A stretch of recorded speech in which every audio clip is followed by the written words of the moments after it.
মাকে গয়না পরানো দেখতে কার না ভালো লাগে বলো। তো কালী পুজোর সন্ধেটা কিছুটা এইভাবেই শুরু হয়েছিল, মাকে গয়না পরানো দিয়ে।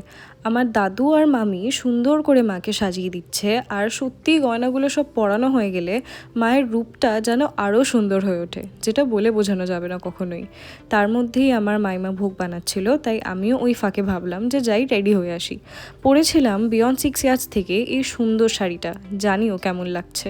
এটা একটা সিম্পল মল কটন ছিল, অনেক দিনই ইচ্ছা ছিল যে একটা পরবো, তাই কালী পুজোটাই আমার জন্য বেস্ট ডে পরার।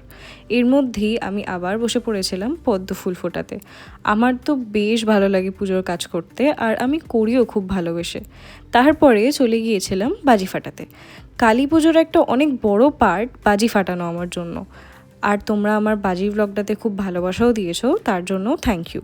আমার তো মনে হয় এই বাজি ছাড়া কালী পুজোটাই ইনকমপ্লিট। তবে হ্যাঁ, বাজিটা নিজেদের মধ্যেই ফাটিয়ে এনজয় করাটা বেটার, কোনো পশু পাখিকে ডিস্টার্ব না করাটাই ভালো।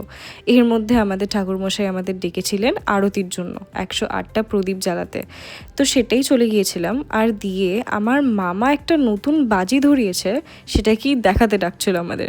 এটা দেখো, একটা হ্যান্ড শট, মানে এটা হাতে ধরেছিল, এটা একটা সেলের মতো হচ্ছিল, তাই এটাকে হ্যান্ড সেল বা হ্যান্ড শট যা ইচ্ছা বলতে পারি। যাই হোক, পুজো তো অনেক রাত অবধি চলে, তাই সবাই মিলে বসে বাইরে খুব গল্প করেছি। আর এই ভ্লগটা শেষ করছি এই একটা সুন্দর ভিডিও ক্লিপ দিয়ে। আশা করছি তোমাদের ভালো লাগবে। অ্যান্ড কালী পুজো ভ্লগসগুলো তোমরা অনেক ভালোবাসাও দিচ্ছ, তার জন্য অনেক অনেক থ্যাংক ইউ। দেখা হচ্ছে নেক্সট ভ্লগে।